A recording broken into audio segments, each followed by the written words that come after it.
Go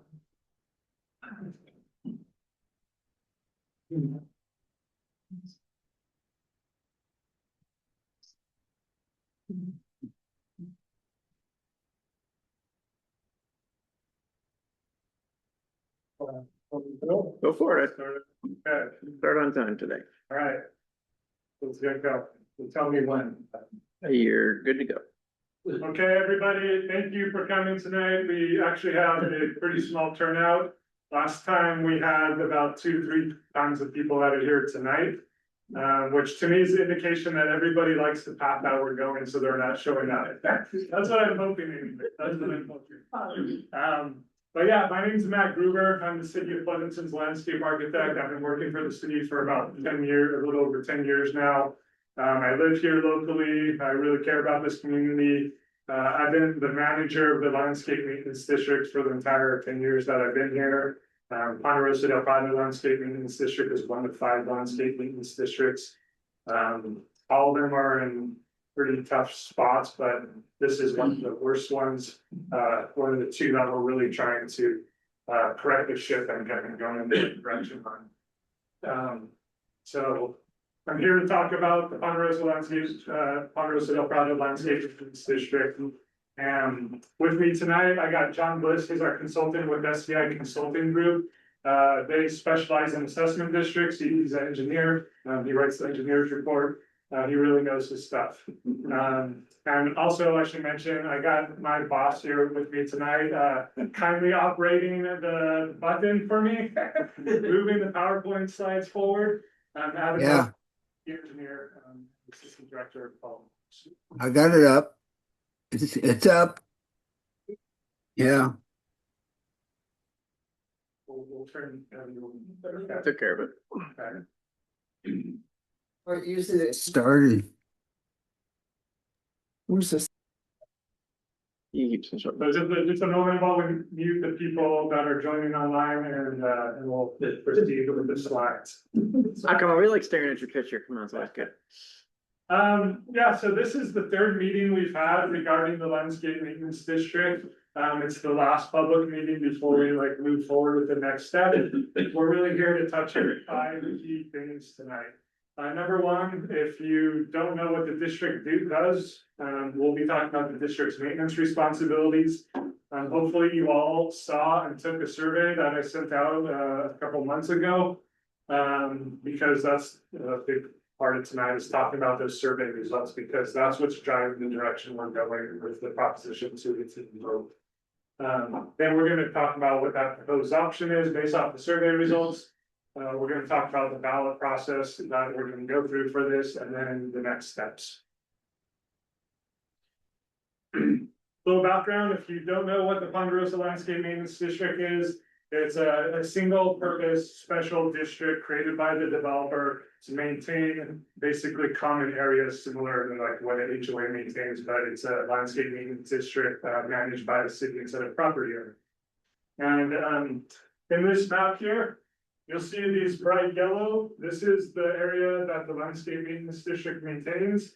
And all these blue areas here are the properties within the landscape maintenance district. There's about 346 properties, I think. And the thing about the different colors, we're going to talk about that later. John's going to talk about that a little bit, but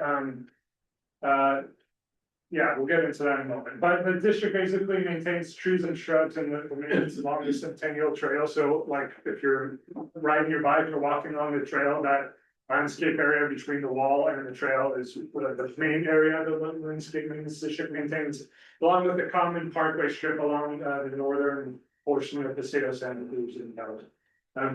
They do the irrigation system as well as the landscape, and we, as part of the landscape maintenance district, we do have to do repairs or replacement of the pedestrian access fencing and gates. So there's just a little chain link fence and gates, and that's it for the landscape maintenance district. And if you don't know, this is all funded through property taxes that you pay every year. It's on the top.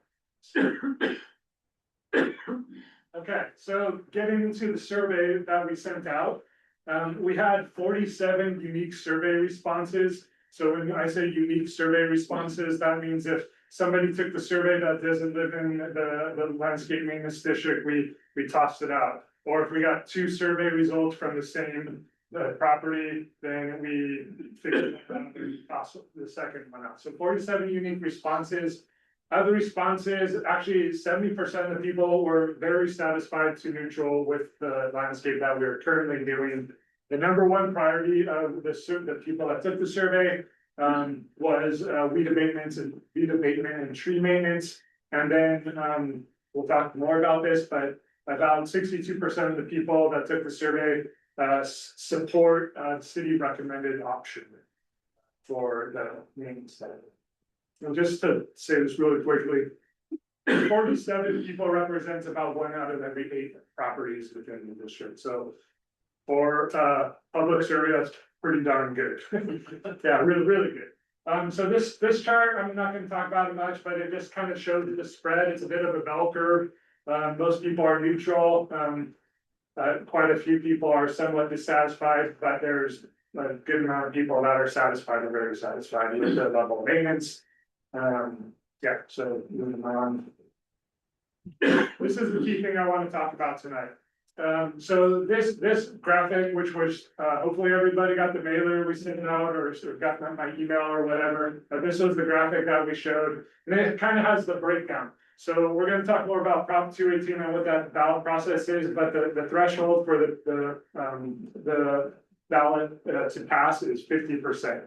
So we kind of looked at it and we said, you know, back in the last meeting, we presented 3 different options. I'll call it a high level maintenance, a moderate level maintenance, and low level maintenance to see which one had the most support. We also said, like, you know, option was to essentially vote no, right?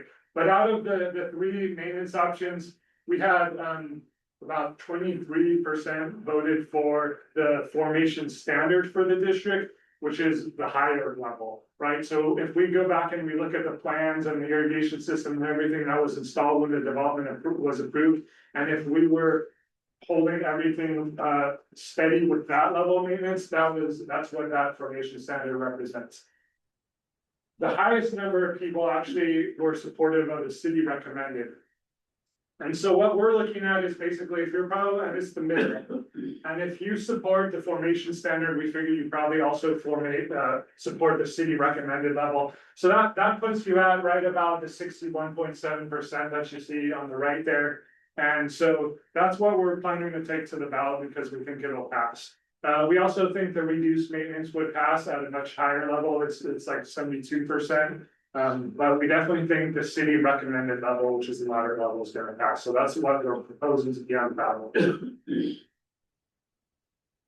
And then just getting into the survey a little bit more, this kind of shows what the priorities of the people that took the survey are. I touched on this already, but number 1 is a tie between weed abatement, tree pruning, and maintenance. Then next is kind of fire prevention management, which kind of goes hand in hand with like basically tree pruning, tree removal, taking care of the landscape. And then it's followed by irrigation system, which is critical to make sure the plants survive and have enough water so they're not completely dead. Also fire protection. Then lower the fence and gate repairs, plant health, and street frontage improvements along the CSM through and finally trail landscape improvements.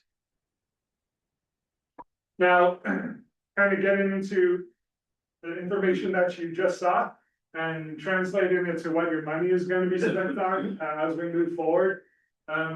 The irrigation system at the Ponderosa del Prado Landscape District is broken, right? It doesn't work, it's been shut off. That's a reason for a lot of our problems right now. It works along Paseo Santa Cruz, but the whole section along the trail, it's non-operational. So, a good chunk of the money is going to be spent on fixing the irrigation system, getting it up to speed, maintaining it, and paying for the water. Next is going to be just like standard routine landscape maintenance. That's going to be like pruning the shrubs, cleaning up debris, cleaning up the leaves, that sort of thing. After that, it's replacing the plants that have died and doing a little bit of mulch replacement to make sure we maintain the health of the plants. And then it's fire prevention, management, tree pruning, and removal. And both of these guys are pretty much they're what I consider fire related improvements. So those combined are 32% of the improvements. Honestly, the water has a big part to do with fire, that we break into the skid. And then weed abatement is also in that same kind of basket or bucket. And then 14%, and then 7% for admin fees for the city and the county, and then a small amount for fence and gate repairs. Can I ask you, park prevention, tree pruning and such, is that including the Centennial Trail area or? Yeah, it's including all the yellow area that you saw in that box. So that's really, I mean, in my opinion, the thing we really need to get on top of is pruning all those trees. Like, once we start on this project, moving forward, tree pruning and trying to clean up all that debris back there and take out all those dead plants, that's like the #1 priority. Yeah, I just don't see how you can do like a mile of that for 15K. Oh yeah, you definitely can. This is what we're proposing is gonna have to be, done in increments. So the goal is, I'm glad you bring that up, because what we're trying to do is, like with that formation standard, we would have been able to put a lot of money early on. But it's not like this is gonna be the same thing that happens every year. This is just the average of what's gonna happen. Some years, like the beginning, we're gonna really concentrate a lot of the money on high priority things like pruning trees, removing dead branches. Like, you probably are all aware of the fire that happened on the south side of the property, like, your development in the southwest corner there. Thankfully, our fire department got on top of that very quickly, but we really want to make sure that we are minimizing any potential fire impacts. And that's really our #1 goal, is make sure things are safe. Sorry. And I'm almost done, so if I could just go through the last few slides, and then we'll open it up for questions, because I might need to get into your questions, so we can move forward. Yeah, so we're recommending a total budget of $84,200. That's gonna address everything that we want to address and put us in a good position for the long term. What that means is you're gonna be paying yearly about $242 to $282. Which translates to about $20 to $23 a month. And the reason for the discrepancy in the numbers gets back to the difference in colors that you saw on the map. So the special benefit you receive is different per property, right? So if you back up right to the landscape area of the trail, you're gonna pay a little bit more because you receive a slightly more special benefit. It's not a big difference, obviously, but it is a little difference. But that's why there's a difference in numbers. And as I kind of talked about, our big focus is gonna be safety improvements. And that's the #1 thing most of the money is gonna be spent on. And then plant and landscape restoration, tree pruning and removal, improvements to the entry features and preventative proactive care. Now, one thing I should just mention is the reason why we're in this position now is because back when the development was approved, there was no CPI, consumer price index, or basically inflation factor built into the documents. So if that had occurred, you would actually be paying more than we're proposing, and we would not be in this position asking for this vote.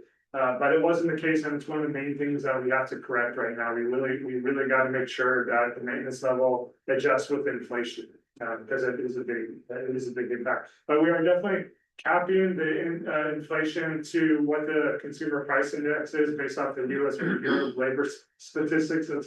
And so, like, basically, if the inflation was 1.9%, it'd be 1.9%. But we're capping at 3%, so if inflation was really high one year, like 6.4%, we would only have a 3% inflation. So you're not impacted so greatly by that big jump in inflation. Okay, now I'm gonna let John talk about the ballot process. Great, thanks, Matt, and thank you all for coming. My name's John Bliss. I'm the consultant civil engineer. I have a contract. My firm has a contract with the city to help with a variety of different assessments. And you've heard us throw around Prop 218. Prop 218 was a proposition in 1996 written by the Jarvis Taxpayers Association to provide protection against overtaxation by governments. And so it set forth a number of rules and laws that we have to follow. One of them, and I'll let you guys, if you're more interested in more detail on the zones, you can ask that in the Q&A, and I will do that. The other thing, I'll explain more on that. The other thing that Prop 218 does is it prescribes a very specific process, balloting process in a way that we tabulate. And so the first thing to note is every single one of you, if you own the property you live in, which almost all of you do, you will get a mailed ballot in the mail,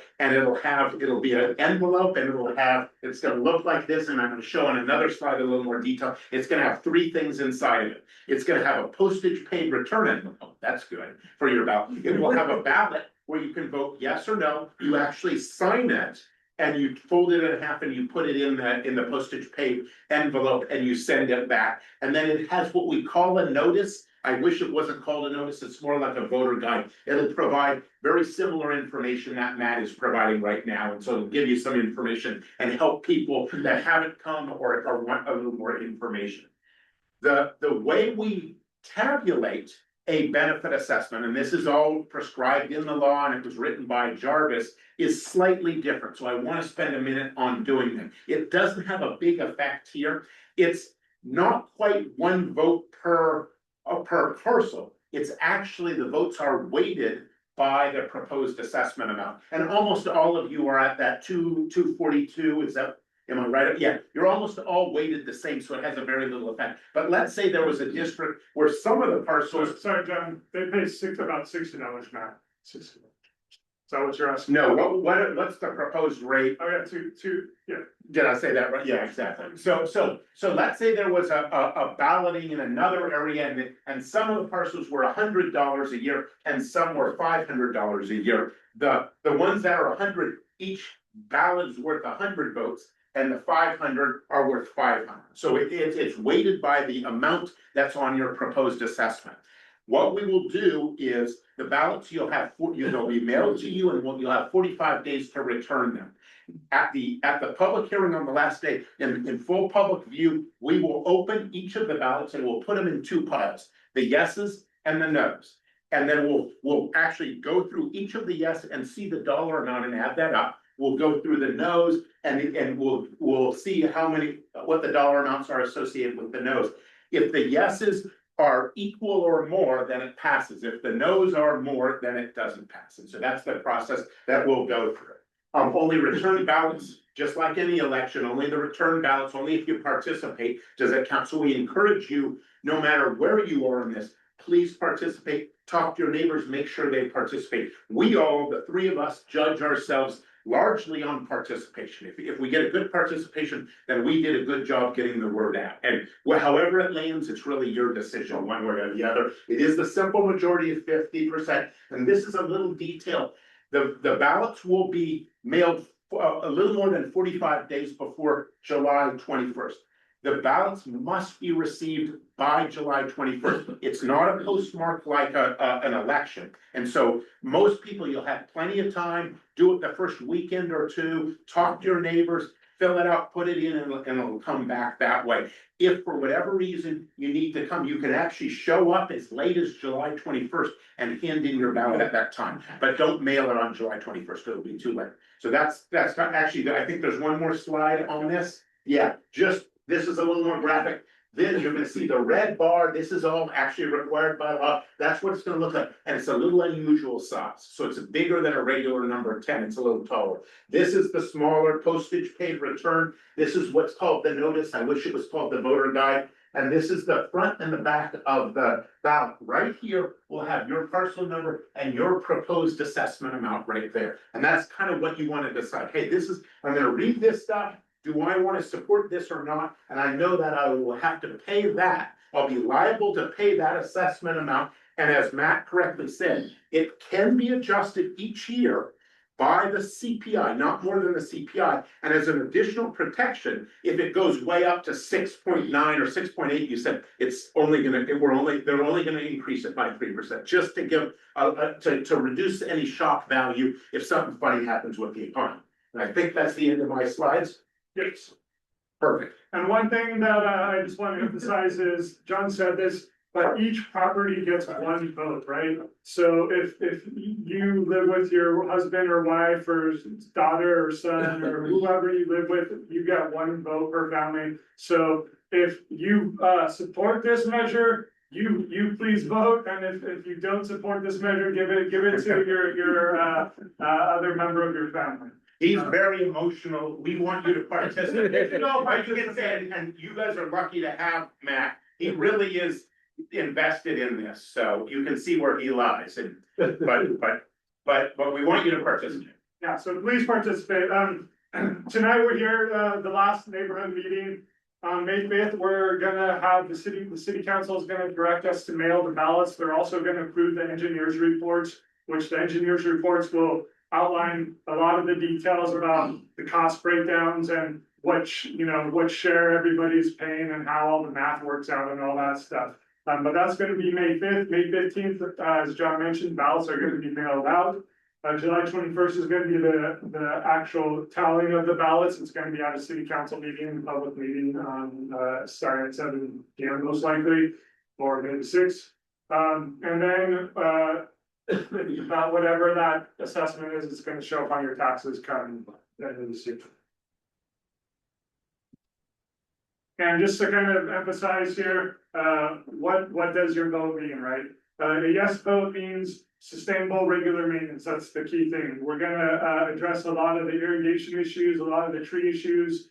We're gonna improve any gate and access improvements if we need to. The gates are kind of fine right now, but they're pretty old. I mean, this project is from 1984, so the fence is, almost, well, probably 40 years old, right? So at some point, we're gonna need to do that. And then it's really preventative and proactive care and trying to make sure we're on top of things and keep things safe. And we are building inflation. What a no vote means is you're gonna continue to see service reductions. You're gonna see the irrigation remain offline, so we can't really do a lot of replanting because we haven't really watering it. Visible deterioration, more deferred repairs, no emergency fund to do anything. And just one thing I want to emphasize is this process that we're doing, it's an expensive process. It takes a lot of work. We don't want to go through it again. Your assessments pay for this process, so you definitely don't want to go through this again. That's why we've been trying to do so much outreach and get hold of people and make sure people actually vote, because we don't want to go through this whole deal again. And then we want to right the ship, and it's can't write it yet. So the inflation factor is definitely going to improve things a lot. So just kind of to wrap things up, if you have any questions, we're gonna open it up for questions right now. Please talk to your neighbors. If anybody else have any questions, they can contact me right here. There's my email address, my phone number. We have a website for this. There's a ton of information. All the past meetings we've had, the surveys, results are going to be posted on the website. You can look at old engineers' reports. Like all the key, there's a question and answer fact sheet. You could just find a ton of information. Please visit that and make sure you arm yourself with knowledge. And so that's it with the report. So does anybody have any questions? So we'll start. Okay. So will there be an annual budget review? Yes. Yeah, that's a great question. Thank you for bringing that up. So every year we do an engineer's report, and the engineering report, it outlines what the money is going to be spent on for the coming year. You have the opportunity to come to talk about it, or just call me up to talk about it. It's presented at the city council typically in May, and then it gets approved in June, assuming whether we make any adjustments from the May meeting or not. So the engineer's report, it will kind of identify like, hey, when we're putting money into the reserve too. So one key point that we should have made, and we didn't, and so it's really why I'm glad to bring this up, is that at a point in time, it might be that we've built our reserve up, we're on top of all our maintenance, we don't have a lot of inflation issues, and maybe at some point, we don't have to raise the rates that year, and we would just like keep them at that level, or they could even lower. It's possible, but I just want to make sure everybody understands what money you put in can only be used on the improvements in the landscape maintenance district. We can't use this money for anything else. And so if we have sufficient money, your rates are gonna, curtail at that point. That was gonna be my question. I apologize, I missed the other two meetings, this is my first time being here, but I was gonna ask that. I know how cities, I work for cities in the Bay Area, and I know they will manipulate money and move things around, so this money for each parcel goes into an account then, and it stays in that account and only can be used within our district, is that correct? Got it, nailed it, yes. And every year you'll see account, the engineer's report is, accounts for how the money was spent last year and how we're forecasting to spend the money the upcoming year, and sets the budgets.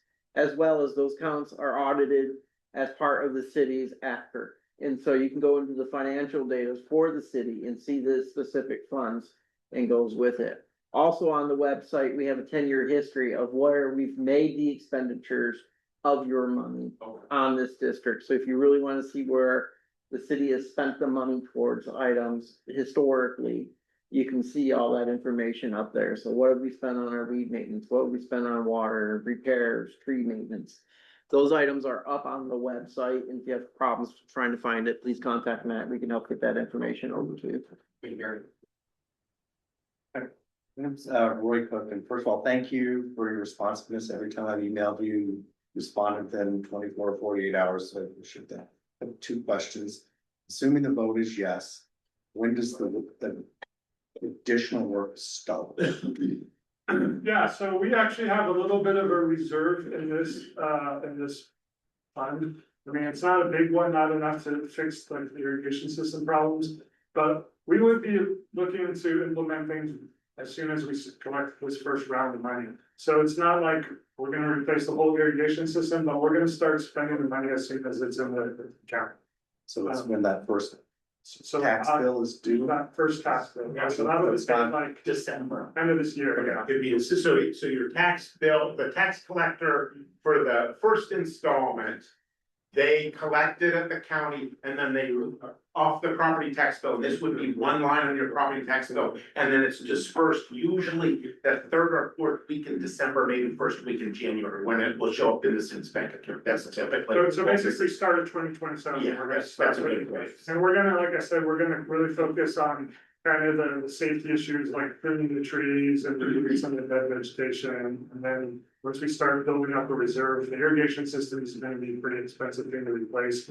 But once we replace it, we're not gonna have that expense again for 30 years or whatever. So that might be where kind of, things rise with inflation and then they level off. Yeah, I don't need to get into the weeds, but obviously we saw the gates, was the least expensive thing. But that doesn't mean it's the last thing that you're going to. No, we're just, the numbers that you saw are like assuming we spend the average amount of money on the things every year. But it's assuming like I assume, hey, we're gonna be able to have like the big gate for 30 years, right? And so the replacement costs are based off that 30-year projection.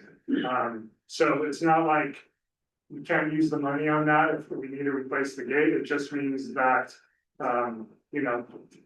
it's gonna take a little while to build things up. And if we have to replace the gate, we're gonna have to take some money from like tree pruning or whatever, and then put money back from anyways.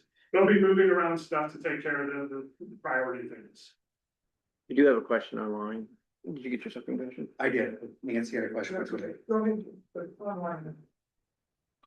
Let's see if Dimitri, if you're ready, go ahead and unmute yourself. Oh yeah, thank you very much, Dimitri, a property owner on Corte de Flores. I appreciate all the presentation and preparation work, really impressive.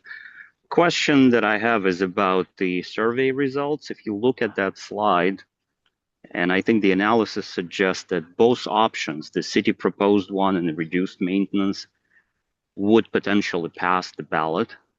So my question is, why isn't the ballot framed that way? Because if it's yes or no, and the only option is really city proposed as a yes and no paints the picture of, basically neglect and no maintenance, it seemed a bit skewed to me, to be perfectly honest. So I wonder if there is a way to maybe redesign the ballot so it's clear that we're choosing between the two equally likely to pass options. Hi, Dimitri, I'm John Bliss. Thank you for the question. I've got a couple of thoughts that I would share with you on that. And one, first of all, kind of how my firm does a lot of surveys. In this case, the city did it. What we want to do is take the highest level of service, the appropriate level of service, I should say, the city recommended, and see if that will be supported and meet that 50% threshold. That's really the goal here. And it looks from the survey like that's comfortably met. And so what can we get the most bang for our buck, or the highest level of service, I should say. And that's why the city is looking at, was able to confirm that that city recommendation, the threshold would be satisfied. And so it tells you, though, more than half the people want that medium, that city level of service. And so that was one of the goals. So that's number one. The second part of your question was, could we design the ballot that had different options? And it's a great question, and it's not the first time. We work up and down the state. We probably do about 20 to 25 of these ballotings a day, or not a day, a year. And we've talked many times to Prop 218 attorneys about this.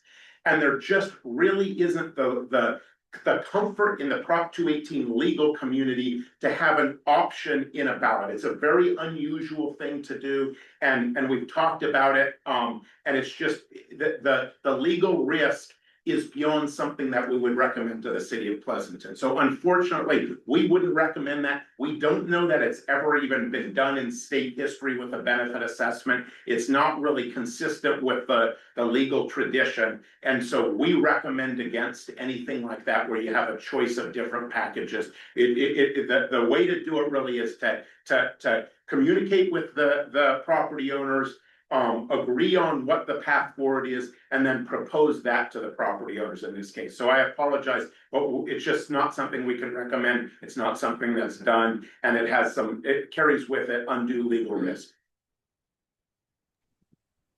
Okay, well, again, I think that's unfair because, again, it just paints a very one-sided picture, and I wish there was at least some way to specify that there is an alternative that is not nothing.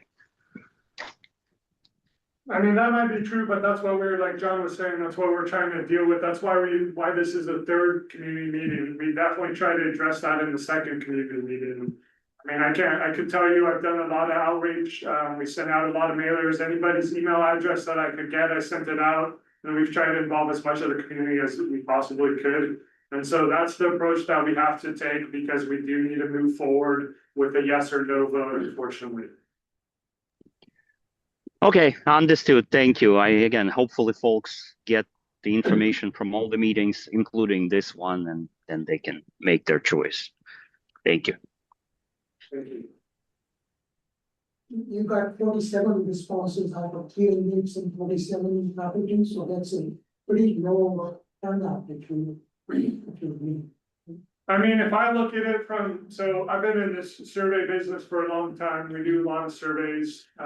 If I did a survey to the city of Pleasanton and I had a few hundred, I'd be very, very happy. If I had 1,000 or more, I'd be really happy. If I had 1 out of 8 households and have, basically 10,000 people taking a survey, that would be an incredible thing that I've never heard of in any city. So it sounds bad because it's like only 1 out of 8 people took a survey, but when you look at surveys, that's really good. It's really good. Yeah. I think there is silent majority which is consistent with your plan.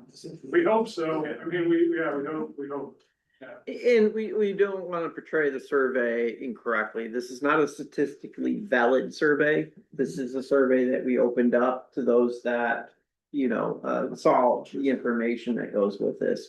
So I don't want to represent that this is a statistically valid survey that was done specifically to meet that benchmark. This was to the best ability of us to notify you and your neighbors to get your feedback and input for us to help craft and adjust what this is to move forward with the option. Because we did lay out in meeting number 1 to kind of fill what people thought should this be this district's, and get feedback on their thought process of raising the rates.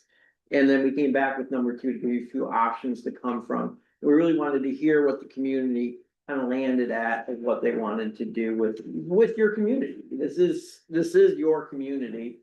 And we're trying to facilitate that process and get a majority consensus of it. You'll never get everyone to agree. Some want more, some want less, some don't want anything. They want it removed. And so we are just trying to facilitate that process. And it's a tool, but we also take the feedback that we hear through these meetings and discuss.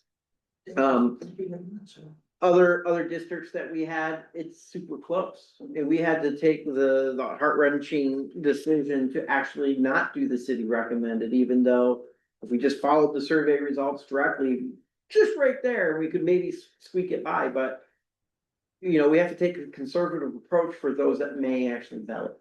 And who knows, you know, until you never know what's gonna happen. Maybe you filled up your gas tank at $7 a gallon and now you got something in the mail that says, take, you know, give me more money.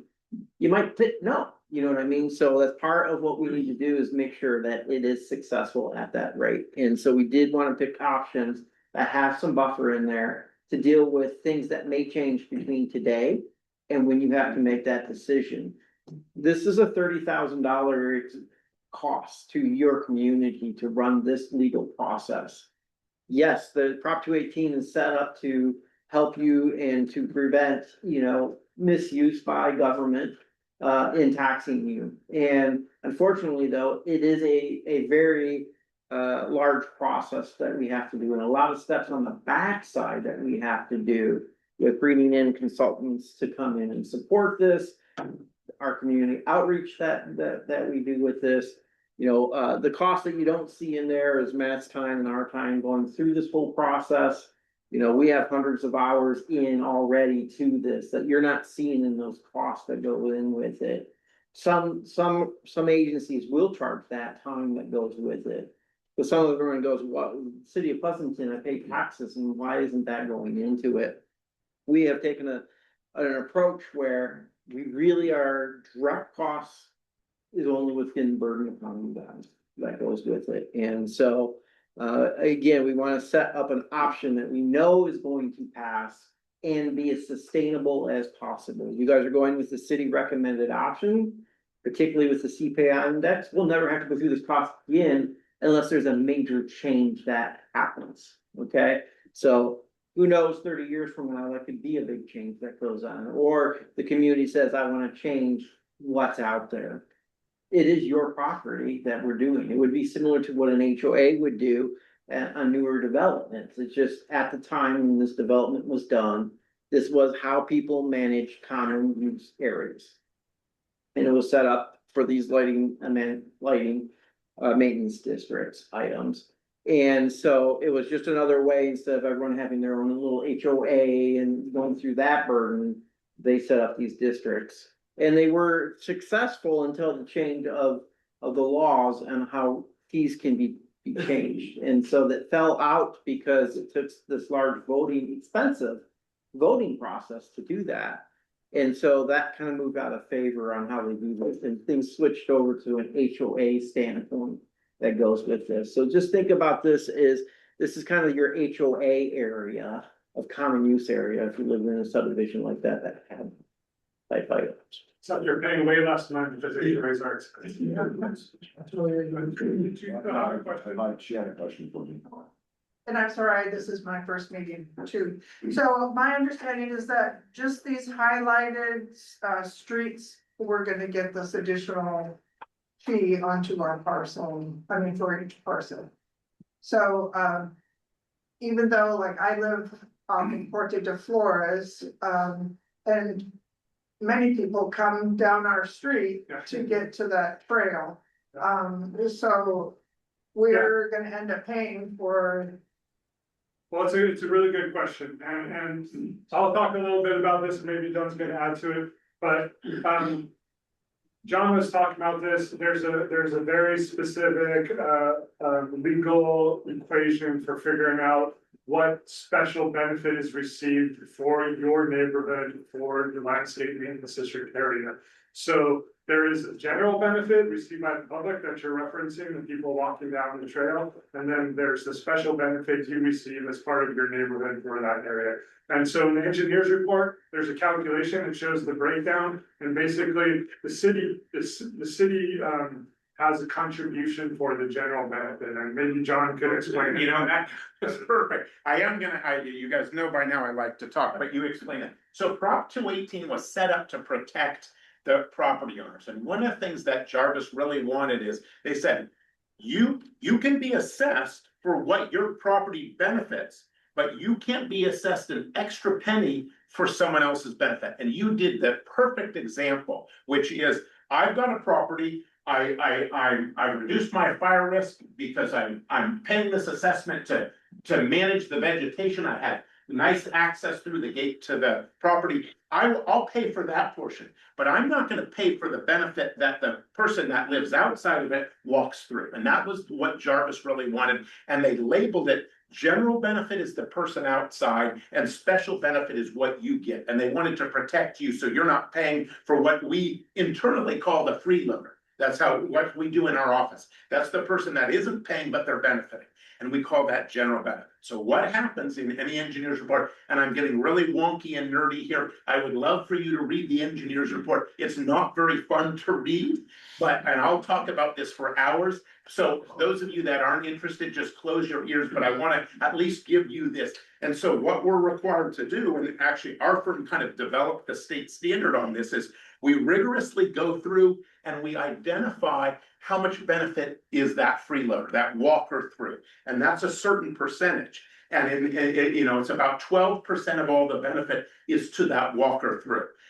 That you guys cannot pay that. You are not responsible for that. So that 12% of the overall budget has to be paid from another source. And the city, in this case, contributes that 12% right off the bat to offset the general benefit to that walker.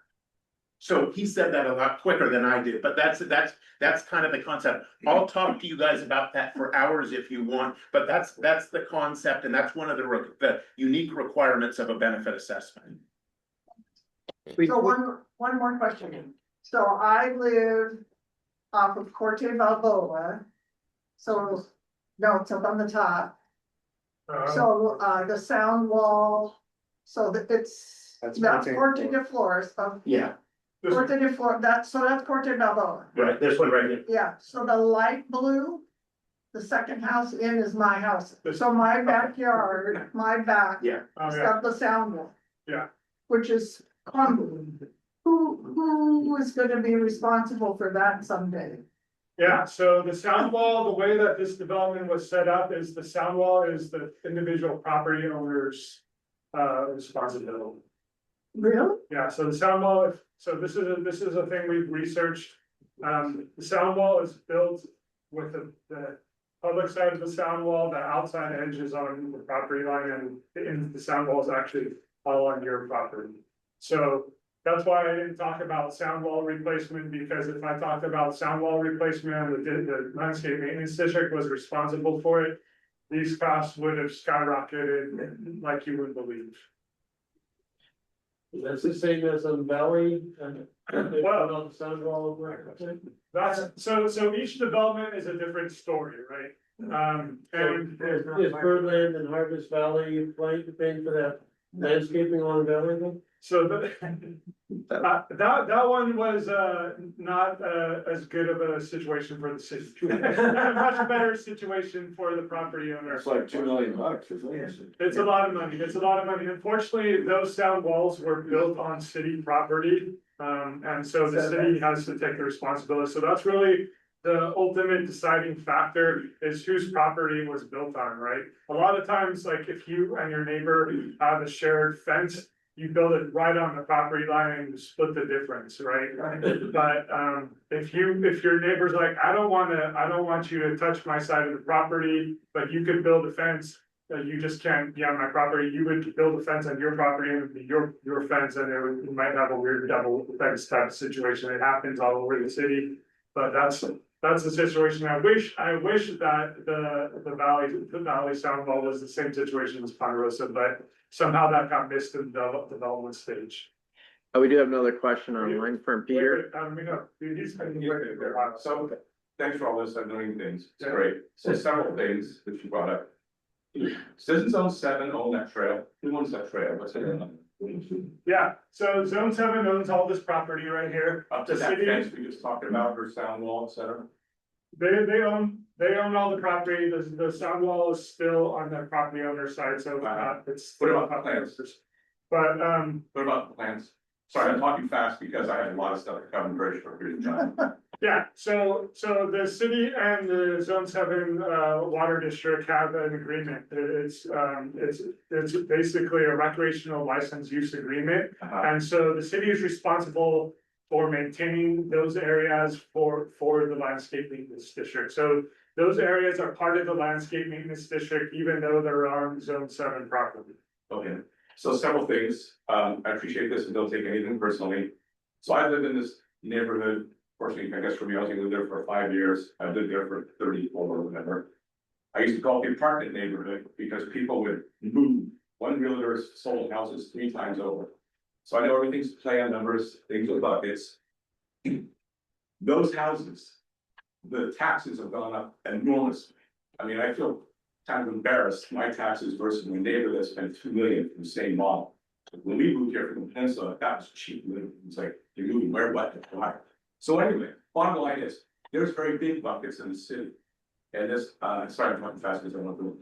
So, different areas, the school district was broke, they say, we gotta lay off teachers, but then I'm seeing caterpillars ripping up entire yards. It's like, wait a minute, you're broke, you're spending tens of millions on these things. Something similar here is, why don't we do a third thing and the city absorb it? Because the other thing is, I am part of a HOA, not here, in Safeway Tahoe, and it is extremely expensive because of the fires and things like that. I'm very aware of fire wise and what goes on. For example, you guys say you're gonna change the ground cover, like up for firewise community, you can't use canned bark anymore. Are you guys talking about making a desert scape with rock? And would that go everywhere? We wouldn't be talking about that for the city. What about the trees? A lot of times they trim the trees up very high, so when the grass goes up, which by the way, the grass is about this high right now. I just was there today. Is that gonna be trimmed up very high? So what against those walls? A lot of those trees, we're gonna limb them up some, not all the way per se, not like this area of town isn't like if you. We've been talking about this for a long time, but there's new CAL FIRE fire hazard severity zone maps. Right. And those totally change what the fire requirements are around the city. But this area is not in one of the fire hazard severity zones, so we wouldn't look at this as a really a fire risk like you have in Tahoe.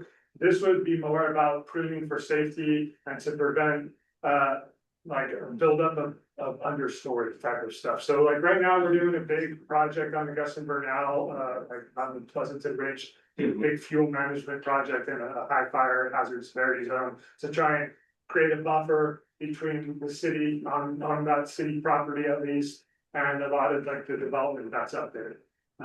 But in this case, that level of fire protection is necessary. We're really trying to just improve safety, make sure people can see through there. We have had problems, you know, with like, maybe unhoused people, being back there, or like kids like hanging out, you know, the kids on their Ford is, I think, what started that fire down there. It's really about safety. But yeah, we would be. Does the city open itself up? For example, the grass is this high in certain communities. You get fined, you have grass that high. Her wall is made out of concrete, some of those walls are not concrete that go along the original development there. I think it's right against the creek as it heads towards Valley. Some of those are actually fences. Yeah, so if the city doesn't maintain the weeds and the plants in the Firewise, California, is the city now liable? Because you can say what you want about, oh, we didn't add more money, but oh, by the way, it's city property and it's a fire hazard. I mean, I'm not a lawyer, so I can't tell you exactly what the liability is, but obviously if we're doing the maintenance, we are, you know, I'm sure there would be some involvement of the city at that point. Right, so part of it is that maybe you can't ignore it. But it is, we are obligated to take care of this. This is like a big reason why we're bringing this in front of voters, even though it's gonna cost a lot of money. We are obligated to right the ship. That's something we really need to do. If this fails, it means we're gonna have to spend another $30,000 in a short amount of time to come back and try But again. would you let those weeds grow and be dangerous because you didn't know? Would, I mean, open up the city to possible I litigation? mean, we would still try and do all the safety, I mean, we would take the We money still we do had fire available to address all the like high priority safety needs as best as we possibly could. I think that's the best way. I'd like to give it to Peter online. He's been waiting. Yeah. Peter? Appreciate it. Thank you. Couple quick questions. Did I hear you right that the Zone 7 property along the Arroyo, that part of the budget that we're talking about is for reducing, getting rid of the weeds and fire abatement and all those things for that trail? Is that correct? It's only really the area within the landscape maintenance district is only the area east of the trail. So anything along the bank of the Arroyo is not anything we would do or use your money would be used for because that's not how the development agreement was set up. But yes, it would be a lot of the weed abatement and taking out the dead brush, you know, doing a lot of, addressing a lot of the trees and taking a lot of the dead wood out and that sort of thing in that area, that landscape area. And that was part of the original formation of the district, that charter? Okay. Yeah, it's wood, yeah. And then the second question I had is, I forget the statistics nerd. It was well done, by the way. I'm complimenting you when I use that term. You mentioned 12% accessing the trail, and that would go to the city. I thought you said that, and I wanted to understand a little bit more about what you meant by that. General benefit.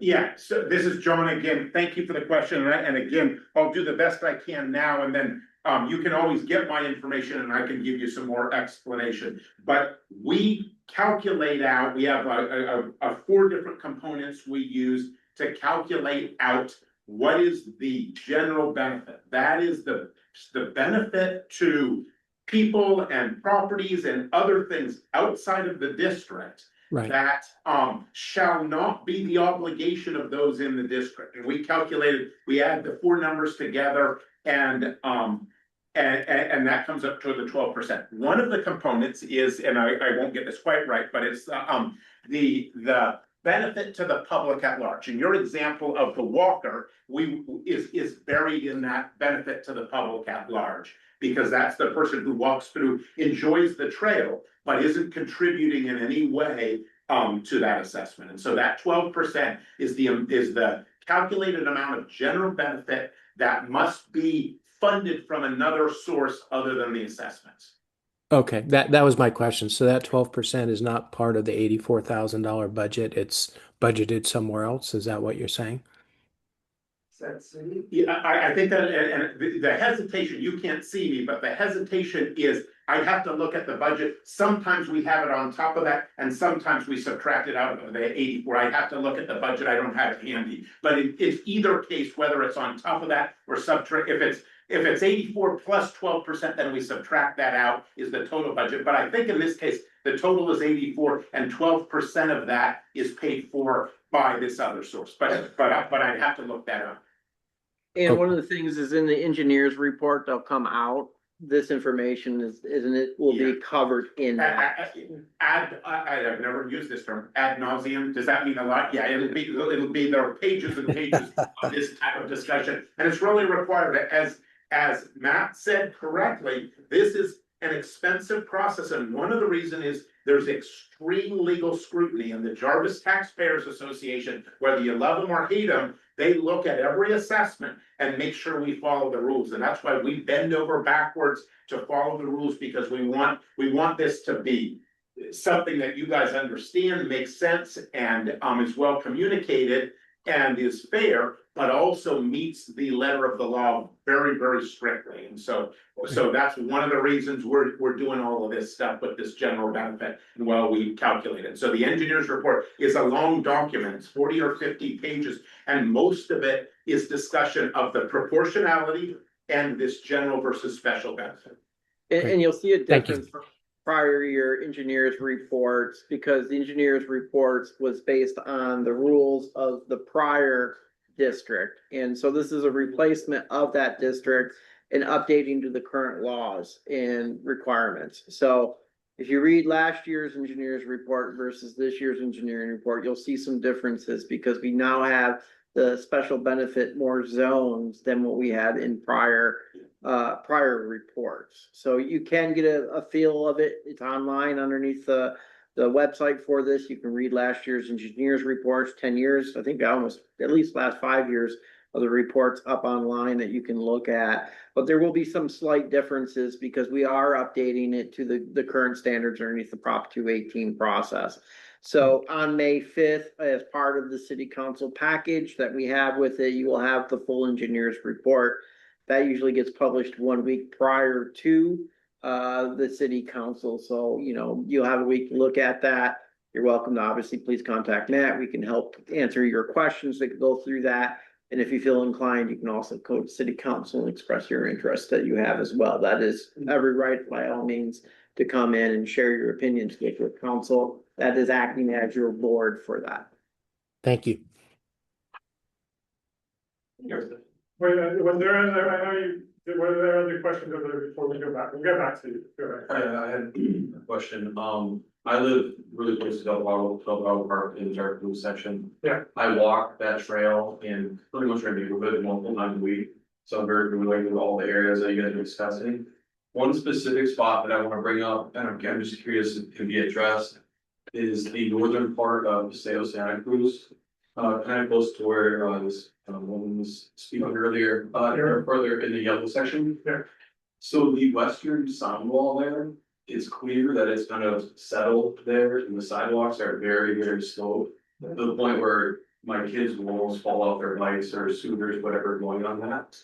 I know they just repaved the street last year, they did some sidewalk repairs, some sidewalk and some curb repairs along there. That part was not addressed at all. The landscape within that specific area, including the vines on the sound wall and all of the shrubs and stuff, is just deteriorating. It's terrible, as I'm sure you guys know. In my opinion, I don't know how that you could even fix the shrubbery or anything without addressing the sidewalks. So I'm curious if that's within the proposal or if that's covered, how that would be covered. Yeah, so the landscape maintenance district really only covers landscape and irrigation, then the fencing that we'll talk about engagement. So in this case, this would be more of like, you know, some of the city's contribution, like the city, you know, the contribution the city makes is like, oh yeah, maybe we repair the sidewalk and within the landscape in this district. So that would be something we'd work with the engineering division about to see if, hey, can we, or do we need to replace parts of that sidewalk, or can we grind it, or whatever the things we need to do are to address any safety issues. So, John, if yeah, that's great. And because I live right by that sound wall, they planted like 3 trees in that one area that he was saying is really sloped and doesn't have any trees, but each time the trees have died. So I just want to let you guys know, if you keep spending money putting trees in, for some reason they always die, and so, you know, just so I put those trees in like 8 years ago, probably, or maybe if it was before that, then it was, before that. yeah, we've been Okay. there for. Okay, so there are areas that I've left like blank because there's neighboring trees that already have a canopy that would be competing with whatever tree I put in. So definitely when we're putting in landscape, we're thinking about the conditions and does it actually make sense? Yeah. And if it's like, I keep putting the tree back in the same place and it keeps on dying, that's like one time, okay, you know, but you know, what was that saying? Like, 1 time shame on you, 2 times shame on me, Yeah, right? well, I would prefer not to have a tree there, cause I have a pool on the other side, but I Okay.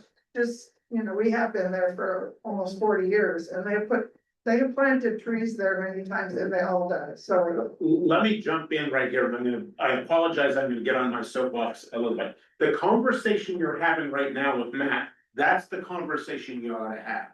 And if this is supported, you're gonna have more of Matt and you're never gonna see me again. So that would be good. If you don't wanna see me, you wanna be talking about the specifics. And Matt has been hamstrung in not having the resources to do this kind of thing. So this is, I'm happy that you guys are asking these questions, and this is what Matt would prefer to talk about these and talk about why the tree is dying than having to deal with me and my staff. Is that true in the most polite way?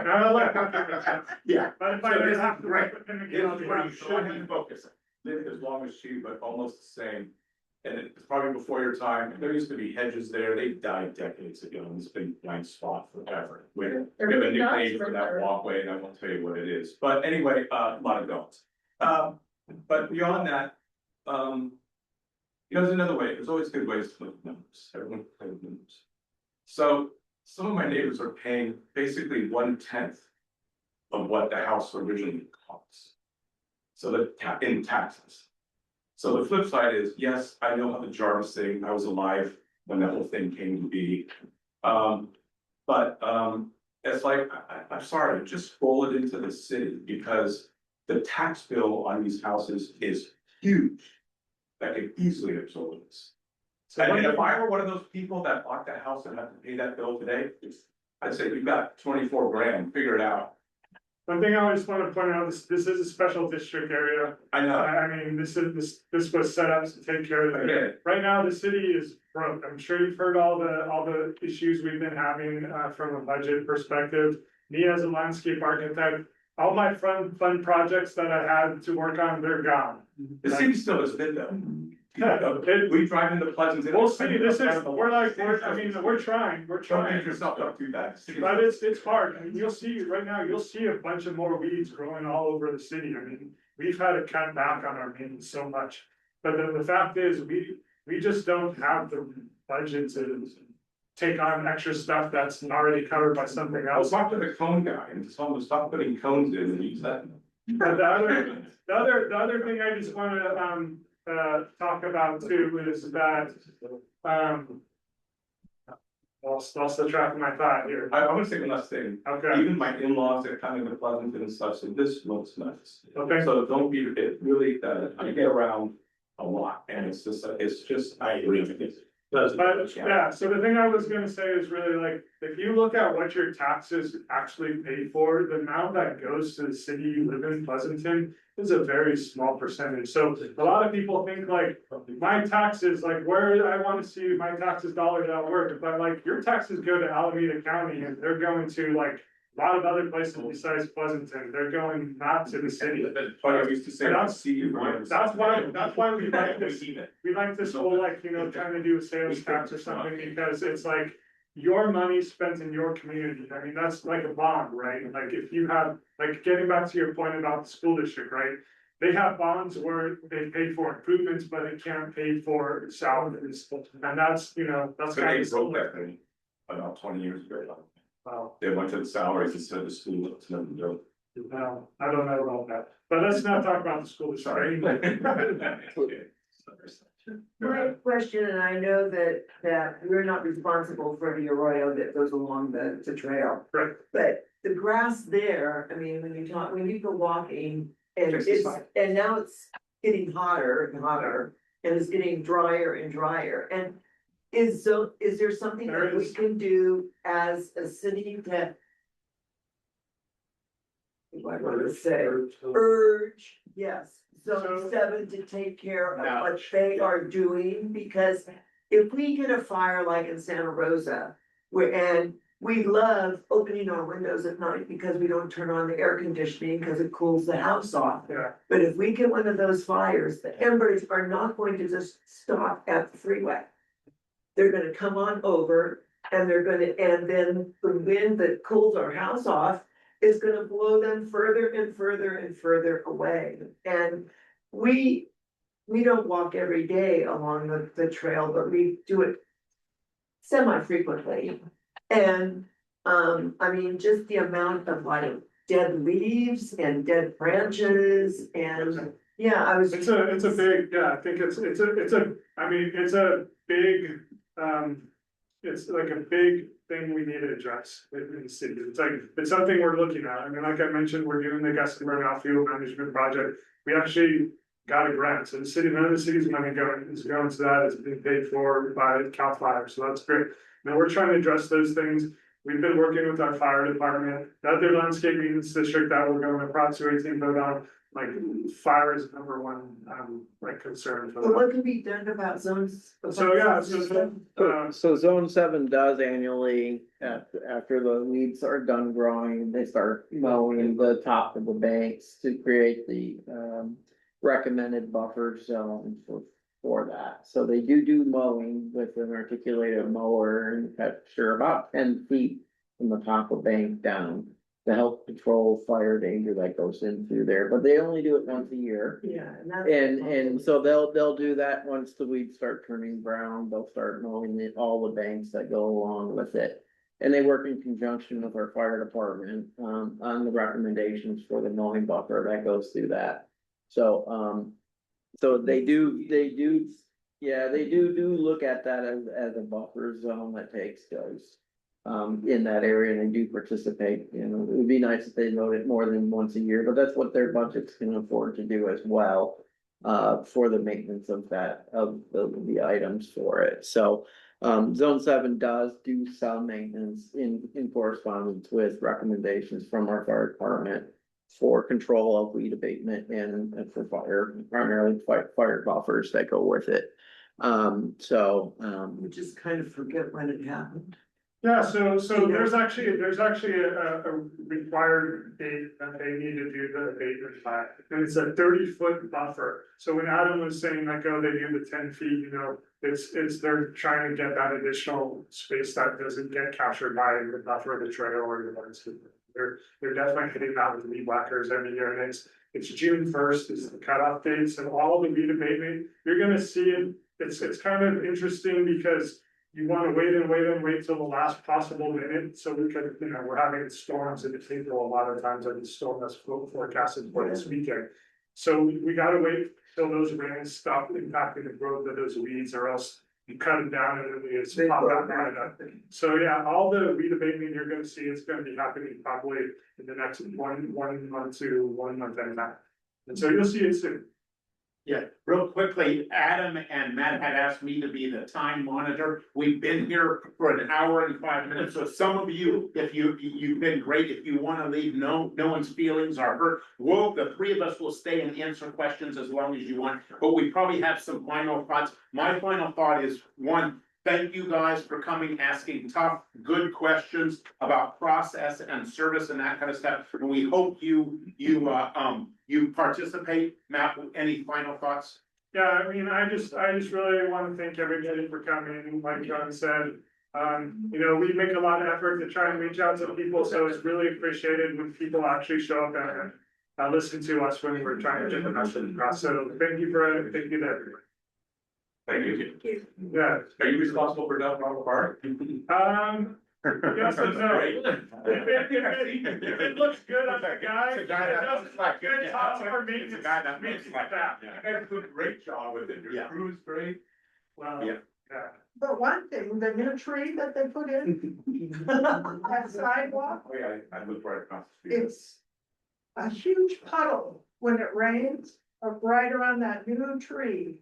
That's really. You're talking about the lake, Yeah, where the drain is? where the new tree is by the. Well, I can tell you that's not me. Yeah, but that's what we should be talking about, so thank you.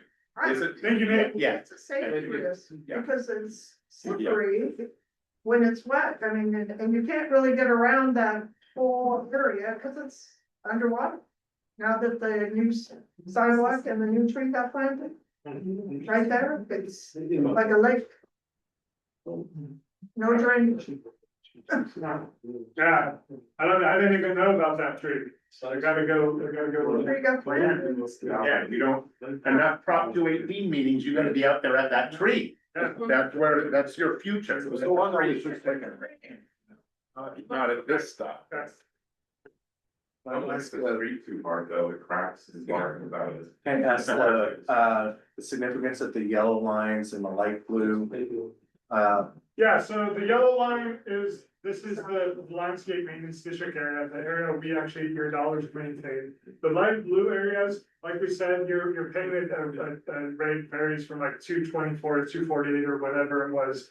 And depending on the benefit you receive, you're a different color. So there's 1, 2, 3, 4, 5 different zones. So you're gonna pay a few dollars difference than your neighbor if you're in a different zone. Right, just real quickly on this, so if you were in one of these 3 parcels, and so you benefit from having the vegetation right there, the better managed vegetation, you have great access to the trail, all of that, you pay a couple dollars more, compared to this parcel over here, pays a couple dollars less. And it's really, I wish it would be much easier, everyone would be much happier with me if we just had the same rate. But in terms of following the strict guidelines and laws of Prop 218, that was the finding we made. It's an engineer, I had to put my stamp on it, and I had to do that. It was just. That's the reason I asked is because Corte de Flores, where Nancy's right there, I'm south of there.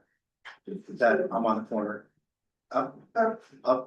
Corte de Flores, Which that's right here, you have this one? No, No. across the street. This one right here. So I don't have a sound wall by me. I have my own maintenance of that fence, fence. words. Real. So I don't know why, I don't want to know why I'm yellow and light blue. Yeah. Your light yellow is the landscape, so that's actually the parkway strip. You don't do anything. You don't do it. I have, Yeah, that's one of the things we're gonna try and address. but you don't do anything. There's rocks there that I put in and there are trees that you maintain, just like everybody else. But I don't even know what we would do on paying. Because Again, there's it's a some- dollar, but I mean, I'm not complaining about the price. I think it's misrepresented with the yellow line. Well, the yellow line is actually the area of the district. And so Sorry. I'm not saying that we've done maintenance in that area, but it's, That's right, it's me.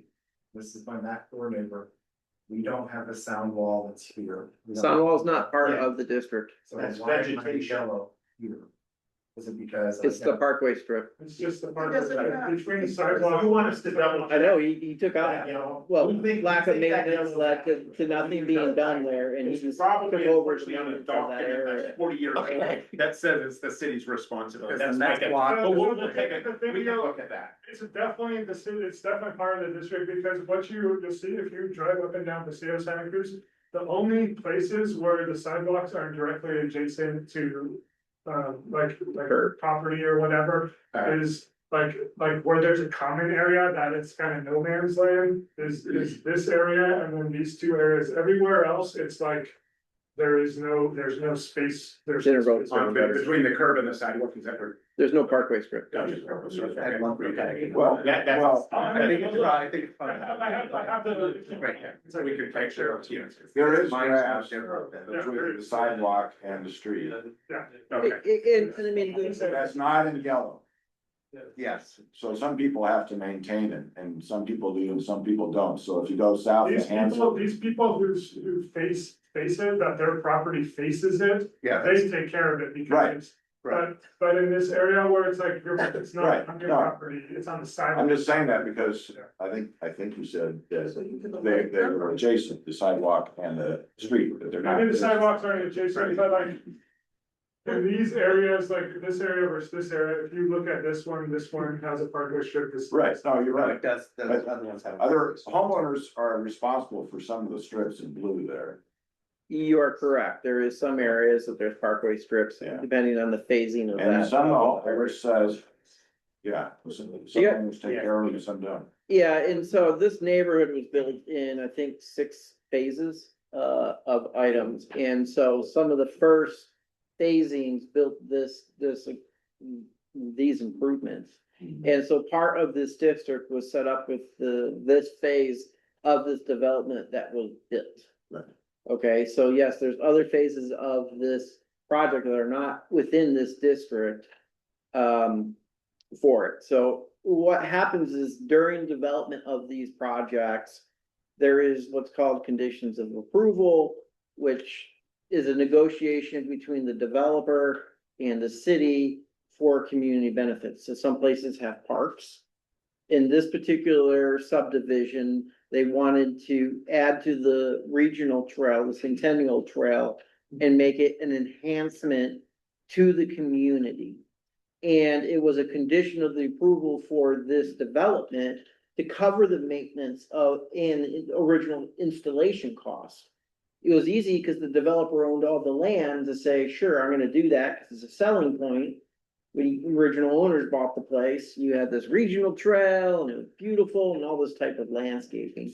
Like I said, at the time, that's how things were done. Nowadays, it would be HOAs that would be responsible for Just that. asking, I'm just. Yeah. I mean, I just checked, there is parkway strips, but for whatever reason, I thought it was weird too, and I double checked, but not that Adam's talking about. It definitely shows the landscape, for whatever reason, the landscape maintenance district is on that part of the street. And I don't know why, now that I see that. Yeah, so we could just figure out kind of. So what about the sound walls along the arroyo or Those are property owners, actually. how about on the court where there is no? So those parcels go out, so you know how you go down and look down the court and you can see the wall Thursday? Yes, right there. Is that split between those two owners? Yes. If you look at the property angles, it goes all the way to the apex of the courts. So if you look at your actual property limits, it does do that. Let me jump in and I can speak a little more freely because I'm not a city employee to kind of, if we all got in our time machine and we went back 40 or 50 years. California was booming and we had, it wasn't custom homes anymore, it was these subdivisions. And developers came in and they built fast and they set up either an HOA, what's called a Mello-Roos or a benefit assessment. And that was to pay for the maintenance and replacement, even though they usually didn't include a replacement cost inexplicably, of these enhancements that the city said, hey, if you're gonna be a developer, we'd like you to have maintain some of the public things. And that was a reasonable condition of approval, and many cities did that. They put together these documents. They inexplicably didn't include a CPI mechanism. That is so irresponsible. Everyone knows money has time value and loses. They often didn't put replacement, so they would put in a picnic table for $500, something like that. But no one thought for the 30 or 40 years that you have to already be putting money away for that picnic table. So this is a big issue up and down the state. Oftentimes the documents weren't very clear. To your example, sometimes they didn't make much sense. Why is that strict part of it and that isn't? So we see this now. All of us in this room are in the unenviable position of having to deconstruct this and reverse engineering. Also, they were kind of fat and happy. They thought, oh, whatever you're paying, that's gonna last forever. And the costs went up. They went up a lot more. And to your frustration, hey, but our assessed values have been up so much and we still get that 1% of the cities, everyone should be fat and happy. Even with that happening, it just hasn't kept up with the increase in cost of services and the cost of staffing and all of that. Is we live in a beautiful place and I'm agreeing with you. Pleasanton is beautiful. So I do this in communities where everything looks terrible and it's hard to get anyone to go, yes. You guys are lucky that you know these guys can produce at a very high level. This is a much better situation than communities where they don't have anything nice and we're telling them, oh, if you vote yes, you're gonna have nice stuff. That's a tough tale to tell. So all of this stuff, unfortunately for Matt and for Adam, they have to deal with the imperfect processes of 40 years ago, but we'll get through it. Well, you can't subsidize it anymore. You've been subsidized. Yeah. And I think what's important to understand why there wasn't CPI indexing was prior to Prop 218, they could just vote. They didn't care what you guys said. The board, if they chose to do it and they could handle the political capital, they could have just raised the rates to whatever they needed. And so that's part of the reason why some of these older districts, when they were originally set up, they didn't care about that because they would just adjust the rates to whatever they needed to do the maintenance at that time. When Prop 218 passed, it changed the abilities to do that. It became a vote of the people. And so then you have to go back to the original formation documents and abide by those rules with a change on how you can raise rates underneath the Prop 218. And so that's why we find some of our older districts never had CPI indexing, because at the time when they developed that paperwork, It just took a vote of the board, which was your city council, to raise rates for the next year's assessment for the work that needs to be done.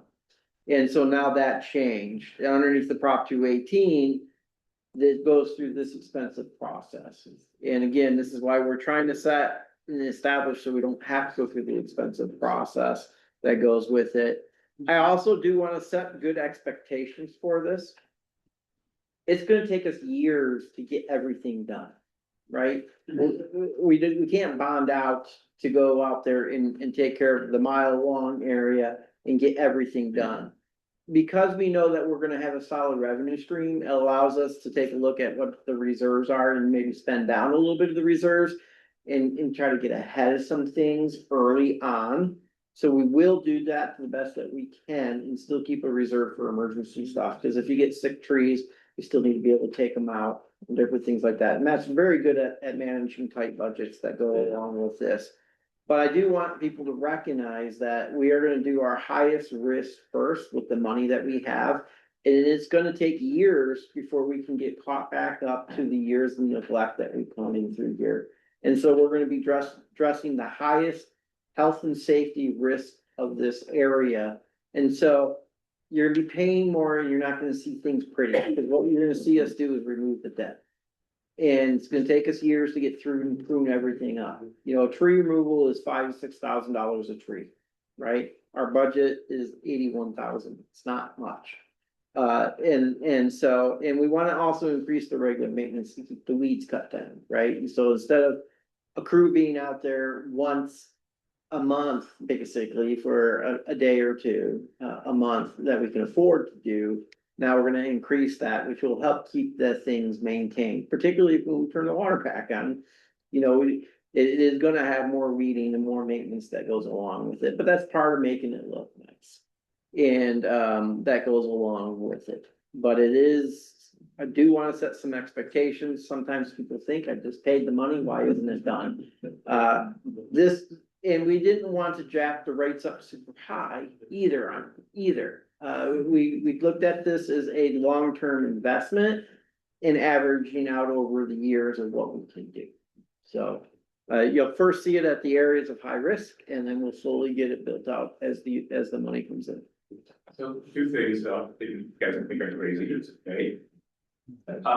Melrose get mentioned. We actually have an investment in one of the folks in California that's basically maintained. They have Melrose. I can't go up there because it's too miles. Oh, by the way, Reynolds could be one text away from a $10,000 bill or something breaking. But anyway, Melrose got voted down. I can't tell the difference in the town. I'm just saying that's what happened there. The second thing, on the flip side of it all, I understand sound is part of what I do. For me, as I said, I spend a lot of money. I think we should all pay together. Because I also walked along that trail that we talked about. Those trees over by those people's house, yeah, they're right up against the highway, so they're right there. However, I do realize that the more sound, more things that absorb sound, solid walls, concrete, sound bounces everywhere. When they put up those sound walls going down 680 years ago, people miles away heard it because it acted like a speaker tone. So I would say, as crazy as it is, and maybe it's against the law, we all pay the same rate. Because I know I enjoy it. I get some benefit from those trees, even though that's quite a ways from my house. I have to see this. No, I hear you. That's why we went back and forth on it. We looked at this level of detail. There's very little difference between the rates, so but we couldn't justify all paying the same one. We just couldn't get there, but we wanted, so we came up with a scoring matrix and everything. We worked with Adam and Matt, and it's a very little factor, but we think by having these slight differences, it significantly increases the dispensability, so we made that decision, and it wasn't popular.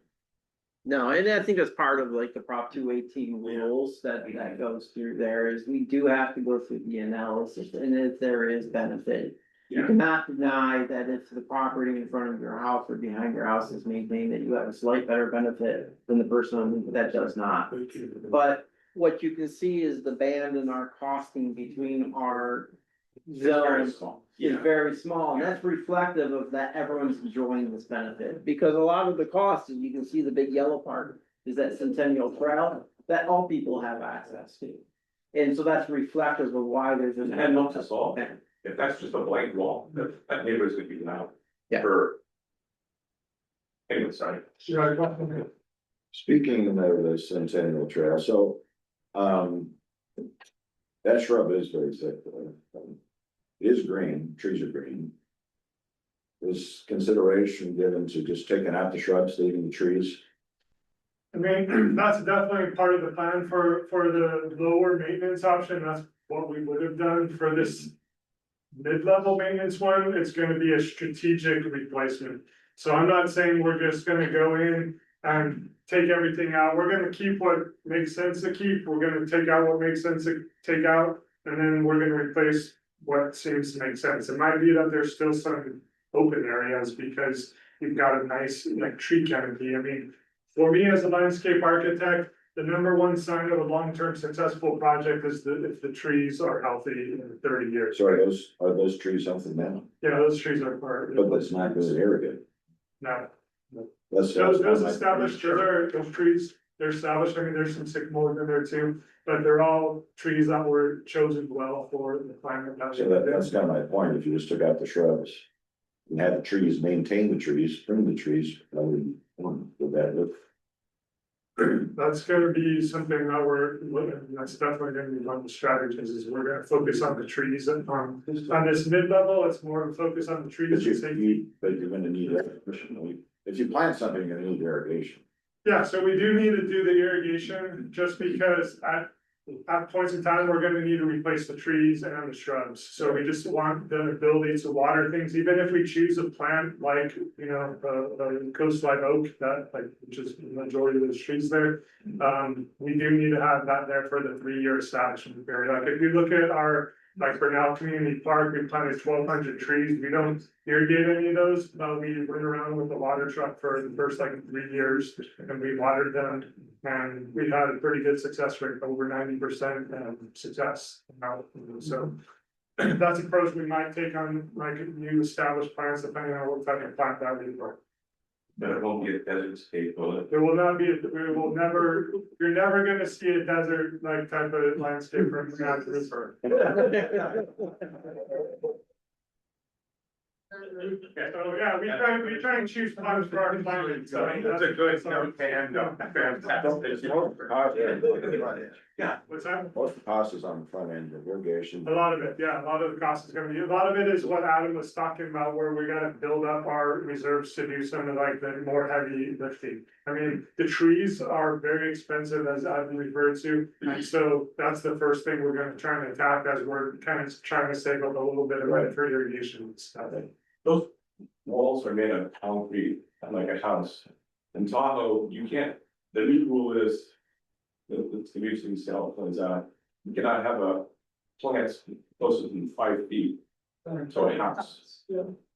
Does that apply to you in the sound wall? Oh, thank God, okay. Well,